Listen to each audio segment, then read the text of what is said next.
पर आ चुके हैं। थोड़ी देर में सर्बानंद सोनोवाल जो कि बीजेपी के उम्मीदवार थे मुख्यमंत्री पद के, वो भी इसी ऑफिस में आ जाएंगे गुवाहाटी के। लगातार सुबह से लोगों का जमावड़ा है और लोग कह रहे हैं, जो वर्कर्स हैं वो निकल के आए हैं बीजेपी ऑफिस में, पीछे बड़ी स्क्रीन लगाई गई, तो लोग कह रहे हैं कि जो नारा दिया गया था परिवर्तन का, वो यहाँ कहीं ना कहीं फिट बैठा। 15 साल की जो एक एंटी इनकम्बेंसी थी तरुण गोगोई के खिलाफ, वो काम कर रही थी। तरुण गोगोई भी कुछ देर पहले हमने देखा कामाख्या देवी मंदिर दर्शन करने गए थे। तो लगातार ये सारी चीजें डेवलपमेंट यहाँ चल रहा है। लेकिन बड़ी बात यही थी कि लगातार जब भारतीय जनता पार्टी के नेताओं से भी बातचीत चल रही थी तो वो भी कॉन्फिडेंट नहीं थे कि आसाम वो जीत रहे। वो कह रहे हैं कि हाँ हमने अच्छा किया, लेकिन जीत की इतनी बड़ी संभावना। रजत, अपनी बात आप पूरी करें उसके पहले बड़ी खबर यहाँ पर दे दे। तमिलनाडु की स्थिति तकरीबन साफ होती हुई दिखाई दे रही है। रुझानों में 120 सीटें एआईएडीएमके को मिल गई हैं, यानी कि तमिलनाडु में चित्रा ये इतिहास है, ये बहुमत नहीं है, जयललिता अपनी सरकार बनाएंगे। रुझानों में कम से कम ये बिल्कुल साफ। जयललिता ने पहली बार इस परंपरा को पलटा है कि बारी बारी से वहाँ सरकारें आती हैं। बिल्कुल, तो इसीलिए एक असाधारण, एक ऐतिहासिक चुनाव परिणाम की ओर मनीष अवस्थी का हम रुख कर लेते हैं। मनीष जी, अब आपको बिल्कुल एआईएडीएमके के दफ्तर या फिर जयललिता के घर के बाहर जाना होगा, क्योंकि स्पष्ट बहुमत यहाँ पर जयललिता की पार्टी को 120 सीटें, जबकि डीएमके 76 पर ही सिमटती हुई दिखाई दे रही है रुझानों में।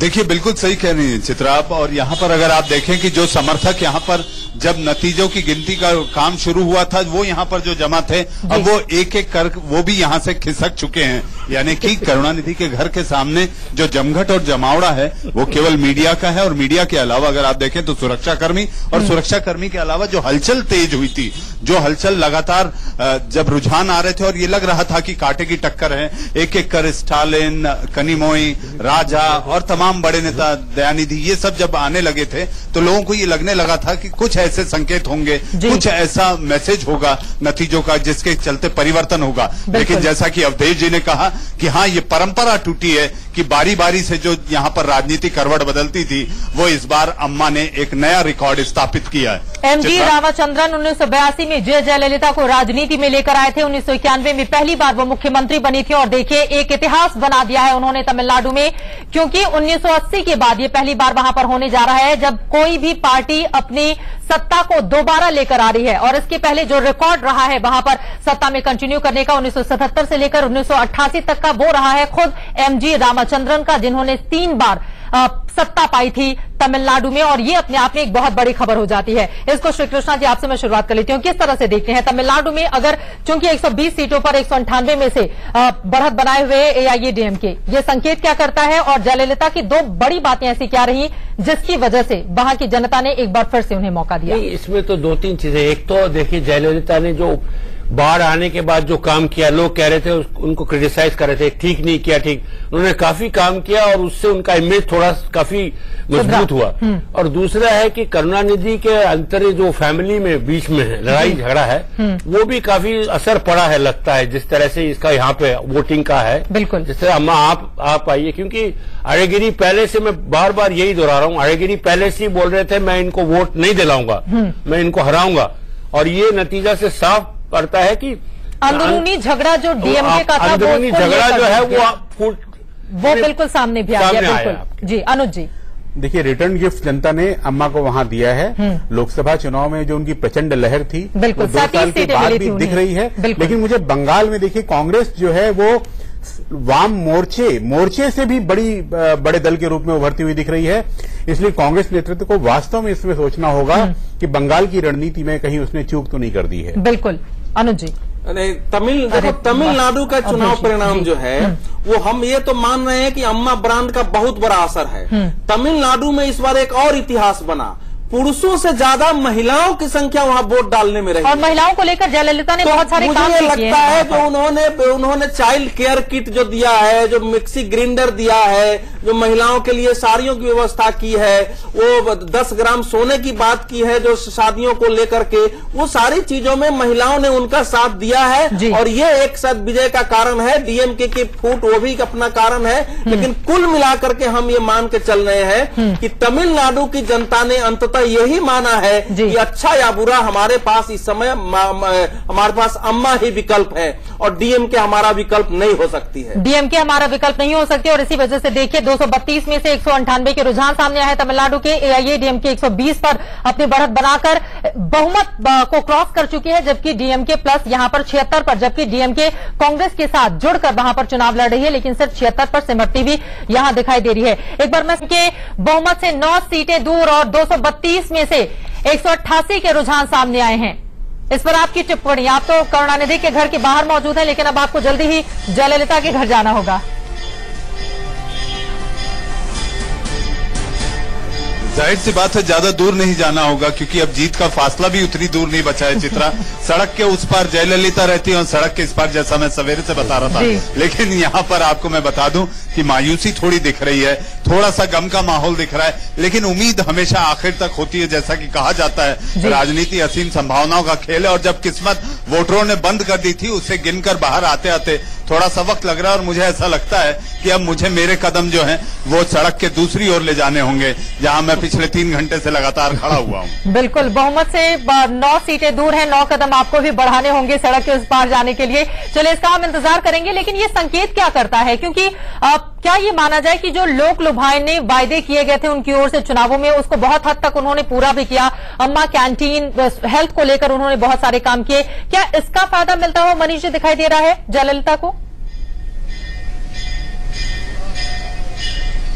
जाहिर सी बात है, अम्मा को यहाँ पर फ्रीबी अम्मा के नाम से जाना जाता है कि इतने सारी सहूलियत, इतने सारे सब्सिडीज और सॉप्स यहाँ पर दिए गए हैं, इतनी लोगों को एक आदत सी लगा दी गई है कि ये चीज मुफ्त में मिलेगी, ये फुकट में मिलेगी, इसको आप ऐसा। और जो उपहार बांटे गए, जो ये कहा जा रहा है कि लैपटॉप बांटे गए, मिक्सर ग्राइंडर बांटे गए, तो ये सारी बातें भी काम की गई। और दूसरी एक चीज जो देखने को मिली कि जब यहाँ पर पिछले साल जो बाढ़ आई थी, उसके बाद जो काम हुआ, उसको लेकर लोगों में एक ये कहा गया कि जयललिता का जो काम रहा वो सराहनीय है और फिर से एक बार जयललिता के हाथ में सत्ता देनी चाहिए। लेकिन मुझे ऐसा लगता है कि ये सारी टिप्पणियां आधे पौन घंटे बाद होंगी तो वो सटीक होंगी और बिल्कुल एग्जैक्ट होंगी। बिल्कुल, और सुबह का ये वक्त है, ब्रेकफास्ट का टाइम है। यहाँ पे दर्शकों को बताते चलें, जो अम्मा ने कैंटीन खोली है उसमें 1 रुपए में 2 इडली सांभर और चटनी के साथ आपको मिल जाती है। तो ये जो काम उनकी ओर से किए गए हैं उसको लेकर भी लोगों में खासा प्रभाव रहा है। एआईएडीएमके 114 यानी कि बहुमत से 4 सीटें अब दूर है, जो अपने आप में दर्शाता है कि उनके कामों को सराहा गया है। और भ्रष्टाचार का मुद्दा, वैसे दोनों ही पार्टियां इससे अछूती नहीं रही हैं, चाहे वो डीएमके हो या फिर एआईएडीएमके हो। कुल मिलाकर यहां पर अम्मा को लोगों ने पसंद किया है तमिलनाडु में। जबकि देखिए, टीएमसी 184 मिली थी, टीएमसी को 2011 में सीटें 189 पर पहुंच गई है, 189 पर पहुंच गई है टीएमसी। यहां पर लेफ्ट पार्टी 38 पर सिमटती हुई कांग्रेस पार्टी, हालांकि लेफ्ट की सहयोगी है, 36 पर सिमटती हुई बीजेपी 5 सीटों पर खाता खोलने में कामयाब दिखाई दे रही है। रुझान है ये 271 सीटों के 294 में से।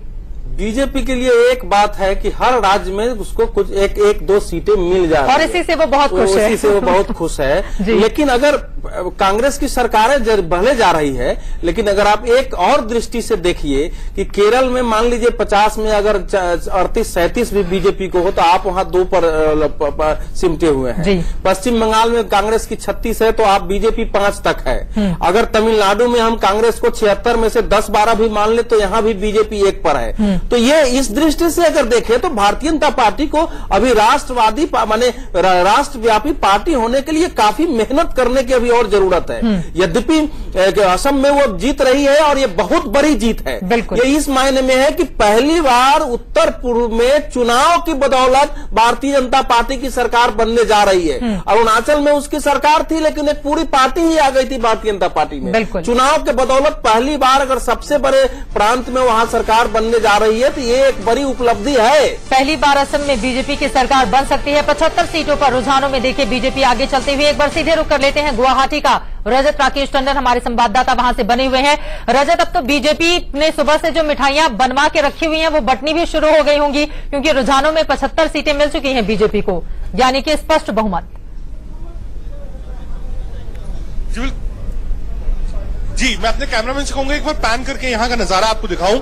जानकारी चित्रा ये दे दूं कि जो जनरल सेक्रेटरी हैं बीजेपी के राम माधव, जो लगातार आसाम में लगे हुए थे, वो यहां पर आ चुके हैं। थोड़ी देर में सर्बानंद सोनोवाल जो कि बीजेपी के उम्मीदवार थे मुख्यमंत्री पद के, वो भी इसी ऑफिस में आ जाएंगे गुवाहाटी के। लगातार सुबह से लोगों का जमावड़ा है और लोग कह रहे हैं, जो वर्कर्स हैं वो निकल के आए हैं बीजेपी ऑफिस में। पीछे